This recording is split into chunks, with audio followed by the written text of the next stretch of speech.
Hello friends, welcome back to this channel. तो आज की इस वीडियो में हम लोग बात करने वाले हैं यूसीएल के फर्स्ट राउंड के मैचेस के बारे में जो कल हुए थे। तो उसमें हम लोग न्यूकैसल और एसी मिलान के ड्रॉ के बारे में बात करेंगे। फिर हम लोग उन्हीं के ग्रुप के पीएसजी वर्सेस डॉर्टमंड के मैच के बारे में बात करेंगे, जिसमें पीएसजी ने बहुत ही बढ़िया डोमिनेट किया और डॉर्टमंड को। फिर बार्सिलोना और एंटवर्प के बीच के मैच के बारे में बात करेंगे, जिसमें बार्सिलोना ने 5 गोल स्कोर किए। और फिर हम लोग वहां से चलेंगे लास्ट ईयर ट्रेबल विनर के पास, जिन्होंने 3-1 से रेड स्टार बेलग्रेड को हराया। और लास्ट में हम लोग बात करने वाले हैं लाजियो वर्सेस एटलेटिको मैड्रिड में, जिसमें गोलकीपर ने गोल स्कोर किया। वीडियो स्टार्ट करने से पहले भाई वीडियो को लाइक कर देना, चैनल को सब्सक्राइब नहीं किया तो सब्सक्राइब कर दो और वीडियो स्टार्ट करते हैं। तो अगर हम लोग पहले बात करें भाई न्यूकैसल और एसी मिलान के मैच के बारे में, तो मैच था भाई सैन सीरो में, एसी मिलान का होम स्टेडियम। वहां पे जाके न्यूकैसल ने कितने मुश्किल से स्कोर लाइन को 0-0 रखा है वो सिर्फ न्यूकैसल ही जानती है भाई। मैच स्टार्ट होने के बाद से जिस तरीके से एसी मिलान डोमिनेट कर रही थी न्यूकैसल को, लाइक चांसेस पे चांसेस क्रिएट कर रहे थे, शॉट्स ले रहे थे। लाइक फर्स्ट हाफ में तो न्यूकैसल का एक भी शॉट नहीं हुआ था टारगेट पे, तो आप सोच सकते हो। और वहीं पे एसी मिलान बहुत ही बढ़िया फुटबॉल खेलती थी। राफेल लियाओ बढ़िया खेल रहे थे, हर्नांडेस अटैक में बहुत बढ़िया खेल रहे थे, चुक्वेजे नेक्स्ट लेवल पे भाई थ्रेट क्रिएट कर रहे थे न्यूकैसल के लिए। और अगर न्यूकैसल ये मैच 0-0 पे रख पाई है तो सिर्फ और सिर्फ निक पोप की वजह से। अगर निक पोप गोल पे नहीं होता और कोई और गोलकीपर होता तो इजीली 2-0 या 3-0 न्यूकैसल हार जाती। लेकिन निक पोप भाई डिजर्व करता है ये क्लीन शीट, क्योंकि भाई उसने लड़ा है। लाइक न्यूकैसल का highest rated player Nick Pope है, तो आप सोच सकते हो किस हिसाब से वो गोल कीपिंग किया होगा। और शॉट ऐसे भी नहीं थे कि इजी थे, बहुत ही बढ़िया बढ़िया चांसेस क्रिएट कर रहे थे और बहुत ही बढ़िया बढ़िया सेव किए थे निक पोप ने। और ये एक ऐसा मैच था जिसमें ये बोलना कि न्यू कैसल ने 1 पॉइंट छीना है वो गलत है। इसमें बोलना चाहिए कि एसी मिलान ने 1 पॉइंट न्यू कैसल को दे दिया है। लाइक लिटरली भाई इतने सारे चांसेस और आप एक भी फिनिश नहीं कर पाए, और इसके रिस्पॉन्सिबिलिटी फॉरवर्ड्स को लेनी पड़ेगी एसी मिलान के। जिरूड भाई बाईसाइकिल किक से आपको इतना क्या लगा हुआ है कि सिर्फ बाईसाइकिल ही किक लोगे, लाइक नॉर्मल शॉट ले ही नहीं सकते हो। और वहीं पे फिर दूसरा भाई राफेल लियाओ, उनकी बहुत ही ज़्यादा गलती, लाइक इतना ज़्यादा ड्रिबल कर रहे थे वो। लाइक लिटरली अगर कोई भी चांस, अगर वो 2-3 सेकंड पहले शॉट ले लेते तो वो गोल जा सकता था। लेकिन नहीं, उनको प्लेयर को ड्रिबल करके एक ऐसी पोजीशन में जाना है और तभी शूट लेना है, उसके चक्कर में वो गोल भी स्कोर नहीं कर पाए। और चुक्वेजे क्वेश्चन करने से ज़्यादा चुक्वेजे को प्रेस करना बनता है, क्योंकि भाई जो वो चांसेस क्रिएट किया था वो बहुत ही बढ़िया थे। लाइक फर्स्ट हाफ में तो पूरा एसी मिलान डोमिनेट की थी, फिर सेकेंड हाफ में थोड़ा स्लो हो गई थी एसी मिलान, लेकिन तो भी पूरा मैच एसी मिलान लगभग डोमिनेट की थी। लास्ट में जब एसी मिलान के गोलकीपर मैग्नन को इंजरी हुई, जब वो बाहर गई, उसके बाद न्यूकैसल ने एक गोल स्कोरिंग अपॉर्चुनिटी बनाई थी जिसमें शॉट टारगेट पे था, लेकिन एसी मिलान के सब्स्टिट्यूट गोलकीपर ने सेव कर लिया था, वरना उसके अलावा न्यूकैसल अटैक कर नहीं पाई। भाई ये मैच ग्रुप एफ को और ज़्यादा डिफिकल्ट बना देता है। लाइक दो टीम न्यूकैसल और एसी मिलान 1-1 पॉइंट पे है, और वहीं पे अगर दूसरे दो टीम की बात करें तो पीएसजी और डॉर्टमंड, जिनका मैच कल ही था, उसमें भाई पीएसजी ने 2-0 से डॉर्टमंड को हराया। और उसी के साथ इस ग्रुप में पीएसजी फर्स्ट पोजीशन पे हो गई है 3 पॉइंट के साथ, सेकेंड पे एसी मिलान, थर्ड पे न्यूकैसल और फोर्थ पे है डॉर्टमंड। और अगर पीएसजी के मैच पे आए तो भाई पीएसजी बहुत ही बढ़िया फुटबॉल खेल रही थी, और ये लास्ट सीजन वाली फुटबॉल नहीं खेल रही थी पीएसजी। लाइक इस मैच में जो फुटबॉल खेली थी वो ज़्यादा प्लेयर ओरिएंटेड नहीं थी, टीम ओरिएंटेड मैच थी। क्योंकि भाई मैनेजर आपके पास जब लुइस एनरिके टाइप का होता है तो ऑफकोर्स आप टीम ओरिएंटेड खेलोगे। लाइक पोजीशन ज़्यादा थी, शॉट्स ज़्यादा क्रिएट हो रहे थे, चांसेस ले रही थी पीएसजी, और सिर्फ एम्बापे पे डिपेंड नहीं थी। अगर आप लाइक शॉट्स टेकन देखोगे तो डेम्बेले के भी अच्छे खासे शॉट थे, कुलुमुआनी ने भी बहुत सारे शॉट लिए, और एम्बापे ने तो भाई गोल स्कोर किया पेनल्टी से। हकीमी ने भी एक गोल स्कोर किया और उसके भी शॉट्स थे, और मिडफील्ड में भी शॉट्स लिए थे। तो लाइक सारे प्लेयर शॉट ले रहे थे और पीएसजी अच्छे से डोमिनेट कर रही थी। लाइक 70% से ज़्यादा जब आपके पास पोजीशन हो, वो भी डॉर्टमंड के अगेंस्ट, तो आपको मालूम चलता है कि कितना अच्छा परफॉर्मेंस था। और इसी जीत के साथ भाई पीएसजी अब क्रीम हो गई है इस ग्रुप की, 3 पॉइंट के साथ टॉप पे है। और सब टीम के लिए बहुत ही ज़्यादा डिफिकल्ट हो गया है अब, क्योंकि देखो भाई जिस तरीके का फुटबॉल कल पीएसजी खेली थी, इससे साफ मालूम चला कि पीएसजी अच्छा फुटबॉल खेल रही है और मोस्टली इस ग्रुप को टॉप कर सकती है अगर कोई अपसेट नहीं होता है तो। और अपसेट भाई ग्रुप ऑफ डेथ है तो अपसेट हो ही सकता है, कुछ कह नहीं सकते। लेकिन कल के परफॉर्मेंस बहुत ही बढ़िया था भाई पीएसजी का, और वेल डिजर्व विन था।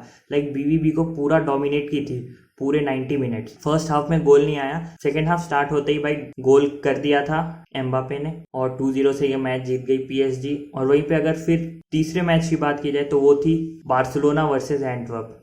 और भाई बार्सिलोना की मैं कितनी बात करूं, लेट्स कॉल देम फाइवसेलोना। लाइक पिछला मैच में रियल बेटिस के अगेंस्ट 5 गोल मारे, इधर एंटवर्प के अगेंस्ट 5 गोल मारे, और भाई जाओ फेलिक्स 2 गोल स्कोर किया जाओ फेलिक्स ने। बहुत ही बढ़िया performance, man of the match थे वो। और ये विन बहुत ही ज़्यादा इंपॉर्टेंट थी ज़ेवी के लिए और बार्सिलोना के लिए, क्योंकि हम लोग पिछले 2 सीजन से जिस तरीके का फुटबॉल खेल रहे थे यूसीएल में और यूरोपा लीग में, तो उस हिसाब से भाई ये विन बहुत ही ज़्यादा कॉन्फिडेंस देती है फैंस को और प्लेयर्स को कि हम लोग यूसीएल में डोमिनेट कर सकते हैं दूसरी टीमों को। क्योंकि लास्ट सीजन ब्रागा को भी इतना बढ़िया डोमिनेट हम लोग नहीं किए थे जितना इस मैच में एंटवर्प को किए थे। इस विन के साथ यूसीएल में जिस तरीके का कॉन्फिडेंस बार्सिलोना को मिलता है वो बहुत ही बढ़िया होगा।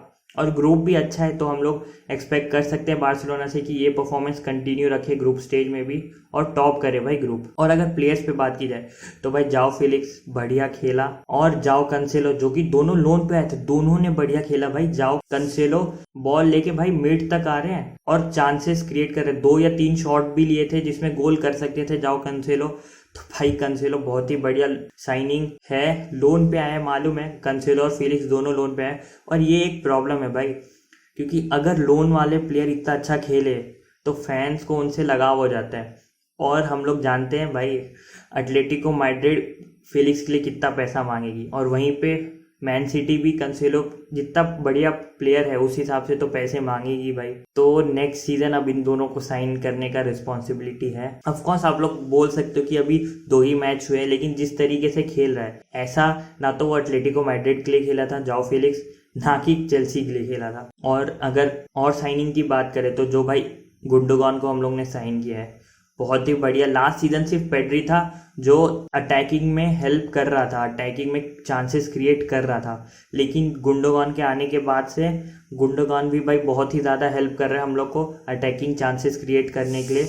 और जो फाइनल थर्ड में हम लोग को थोड़ी सी दिक्कत होती थी कि पासेस कनेक्ट नहीं हो पा रहे, वो भी कनेक्ट करने में, तो गुंडोगान भी भाई बहुत ही बढ़िया साइनिंग है। और भाई लेवेंडोस्की ने गोल स्कोर कर दिया, और इसी के साथ लेवेंडोस्की तीसरे प्लेयर बन गए हैं यूसीएल में 100 गोल स्कोर करने वाले। पहले 2 तो भाई सबको मालूम ही होंगे, रोनाल्डो और मेसी हैं, और तीसरे लेवेंडोस्की हो गए। तो भाई जो फैंस भी क्वेश्चन कर रहे थे कि लेवेंडोस्की का डिक्लाइन स्टार्ट हो गया है, लेवेंडोस्की भाई आप लोग को आंसर दे रहा है। और एंटवर्प का ये लॉस एंटवर्प पे ही है, क्योंकि भाई बार्सिलोना के साथ आगे आप लाइक स्टार्टिंग में ही जिस तरीके का फुटबॉल खेले थे बार्सिलोना को, यू कांट डोमिनेट बार्सिलोना। और एंटवर्प जैसी टीम के साथ तो बिल्कुल भी नहीं। जो प्लेयर्स थे, देखो प्लेयर्स अच्छे थे, लास्ट टाइम की टाइटल विनर है, लेकिन भाई बार्सिलोना है। आप उनको स्टार्टिंग के 4-5 मिनट ऐसा लग रहा था कि अटैक कर रही है, लेकिन भाई जैसे ही वो फेज खत्म हुआ 5 मिनट का, उसके बाद से जो थ्रैशिंग स्टार्ट की बार्सिलोना ने, तो पहले ही हाफ में भाई 3 गोल स्कोर कर दिए। और उसके बाद सेकेंड हाफ से अच्छा खेली एंटवर्प, ज़्यादा डिफेंसिवली हो गई थी, अपने हाफ में रह रही थी, लाइक 5-4-1 फॉर्मेशन में डिफेंड कर रही थी। तो अच्छा है, ऐसे ही आपको लाइक नेक्स्ट टाइम हो गए तो ऐसे ही खेलना पड़ेगा बार्सिलोना के अगेंस्ट, क्योंकि अगर बार्सिलोना के अगेंस्ट आप ज़्यादा अटैक करोगे तो यू विल हैव टू पे। क्योंकि भाई फुल बैक्स देख लो, कंसेलो और बाल्डे दोनों अटैकिंग में आते, फिर आपके पास अटैकर है रेफिनिया, फेलिक्स, लेवेंडोस्की, फिर गुंडोगान भी भाई अटैकिंग में बहुत अच्छा हेल्प करते हैं। गावी ने कल स्कोर किया। तो भाई बार्सिलोना के अगेंस्ट मोस्टली आपको लो ब्लॉक बना के खेलना पड़ेगा अगर आपको पॉइंट निकालने हैं। तो बहुत होगी बार्सिलोना की तारीफ। अब चलते हैं हम लोग चौथे मैच में, जो कि था city versus red star Belgrade. तो सिटी ने 3-1 से हराया रेड स्टार बेलग्रेड को। और ये मैच भाई फर्स्ट हाफ में सिटी फुल ऑन अटैक कर रही थी 45 मिनट्स में, लेकिन कोई भी गोल नहीं आया। बहुत सारे चांसेस मिस किए हालैंड ने, और हालैंड भाई ये सीजन चांसेस मिस करते आ रहा है। ऑफकोर्स लास्ट में जाके एक असिस्ट कर दिया तो उतना क्वेश्चन में नहीं आ रहा है, और हर मैच में भी 1 गोल स्कोर कर ही देता है, लेकिन जितने चांसेस उसको मिल रहे हैं आराम से हर मैच में 2-3 गोल तो उसको स्कोर करने ही चाहिए। लेकिन ये चीज़ इतनी ज़्यादा पेप गार्डियोला को टेंशन नहीं देगी क्योंकि उनके पास एल्वारेज है। और अर्जेंटाइन प्लेयर्स मैन सिटी के लिए बहुत ही अच्छे होते हैं। टेवेरेज था, मैन सिटी के लिए अच्छी साइनिंग थी। उसके बाद भाई सर्जियो एग्वेरो, कोई भी मैन सिटी फैन नहीं भूल सकता है। और अब भाई जूलियन अल्वारेज। मैन सिटी और अर्जेंटाइन प्लेयर्स का कुछ तो भाई लिंक है, क्योंकि भाई लाइक कुछ भी बोलो, कल जो अल्वारेज खेल रहा था, आई डोंट थिंक कोई भी man city fans, of course KDB को मिस करेंगे, लेकिन जिस तरीके का परफॉर्मेंस आ रहा है उतना मिस नहीं करेंगे जितना हम लोग को लगा था जब इंजर्ड हुआ था तब करेंगे। तो बहुत ही बढ़िया। और डोकू का भी बहुत ही बढ़िया परफॉर्मेंस। और रॉड्री अभी करेंटली बेस्ट डिफेंसिव मिडफील्डर है भाई वो पूरे यूरोप में। उससे अच्छा defensive midfielder I don't think पूरे यूरोप में अभी कोई होगा। और उसके साथ सिर्फ ये नहीं कि आपका वो मिडफील्ड में हेल्प कर रहा है, मिडफील्ड और डिफेंस को कनेक्ट करने में हेल्प कर रहा है, आगे आके शॉट्स लेके गोल स्कोर कर रहा है भाई। ऐसा प्लेयर हर टीम को चाहिए। लाइक लिटरली भाई रॉड्री नेक्स्ट लेवल खेल रहा है। और भाई मैन सिटी के पास वैसे प्लेयर्स हैं कि कोई भी कैसा भी कंडीशन हो वो मैच निकाल ही लेंगे। तो भाई फर्स्ट हाफ में 45+3 मिनट में red star Belgrade goal score करती है। पूरा first half dominate man city की थी, लेकिन लास्ट में एक गोल स्कोर करके 1-0 कर देती है। लेकिन जब सेकेंड हाफ में भाई मैन सिटी आती है, उनको गोल पता था उनका क्या है, कि उनको गोल स्कोर करने हैं और गोल स्कोर किए 3-1 से। सेकेंड हाफ में 3 गोल स्कोर किए और उसी के साथ स्कोर लाइन 3-1 के साथ मैच खत्म हुआ। और ऑफकोर्स भाई ट्रेबल विनर है, लास्ट सीजन जितना बढ़िया खेला था यूसीएल में, ऑफकोर्स सबको पता था कि ये मैच जीतेगी, लेकिन किसी ने ये एक्सपेक्ट नहीं किया था रेड स्टार बेलग्रेड से कि एक गोल स्कोर कर देंगे। वो एक थोड़ा सा इशू है मैन सिटी के लिए, क्योंकि ये सिर्फ इसी मैच का नहीं था, प्रीमियर लीग में भी वो एक गोल खा जाती है, थोड़ा पीछे हो जाती है, उसके बाद आके गोल स्कोर करती है। तो ये चीज़ थोड़ा पेप गार्डियोला को करनी पड़ेगी। ठीक टाइम के साथ ऑफकोर्स ठीक कर लेगा वो, क्योंकि वो पेप गार्डियोला है, ठीक है। और फिर भाई हम लोग आते हैं लास्ट मैच के बारे में। तो लास्ट मैच था भाई लाज़ियो वर्सेस एटलेटिको मैड्रिड। और एटलेटिको मैड्रिड अपना टिपिकल फुटबॉल जैसा खेलती है, एक गोल स्कोर करके पूरा डोमिनेट की, पोजीशन रखी, डिफेंस कर रही थी। 90+5 में एक कॉर्नर मिलता है लाज़ियो को। लाज़ियो का गोलकीपर इवन प्रोवेडल आगे आता है कॉर्नर के लिए, लुइस एल्बर्टो कॉर्नर लेते हैं और लाज़ियो का गोलकीपर गोल स्कोर करता है। Like this is the second time a goalkeeper has scored in UCL. तो मतलब सोच सकते हो भाई 90+5 में एटलेटिको मैड्रिड के अगेंस्ट, जब वो एटलेटिको मैड्रिड को लग रहा था कि मैच हो गया है, फिनिश कर लेंगे 1-0 से 3 पॉइंट लेके वापस आ जाएंगे मैड्रिड में, लेकिन स्टेडियो ओलंपिको में भाई लाज़ियो के गोलकीपर ने कुछ और ही कर दिखाया। गोल स्कोर किया 90+5 में। और भाई गोल देखना, बहुत ही बढ़िया गोल था, लाइक हेडर था। लेकिन भाई सोचो 90+5 में आपका गोलकीपर आके गोल स्कोर करता है तो, और 1 पॉइंट ले लेता है अपने होम स्टेडियम पे। भाई वो अब तो फैन फेवरेट बन गया होगा वो गोलकीपर, और विदाउट एनी डाउट उसको बन जाना चाहिए भाई। और इसी के साथ भाई 1-1 से ये मैच होता है, दोनों टीम 1-1 पॉइंट लेके जाती है। लेकिन ये ड्रॉ एटलेटिको को ज़्यादा चुभेगा, क्योंकि भाई पूरा डोमिनेट की थी मैच, 90 मिनट्स तक अच्छा खेली। लास्ट में एक कॉर्नर वहाँ पे गलती और 2 पॉइंट उनके छीन गए और मिलता है उनको सिर्फ 1 पॉइंट। तो इसी के साथ भाई ये वीडियो हम लोग खत्म करते हैं। अगर वीडियो अच्छी लगी तो कमेंट करके बताओ अच्छी लगी, और आपका क्या रिएक्शंस था मैचेस में वो भी कमेंट करके बताना। तब तक के लिए भाई बाय बाय, मिलते हैं आप लोग से नेक्स्ट वीडियो। जय हिंद।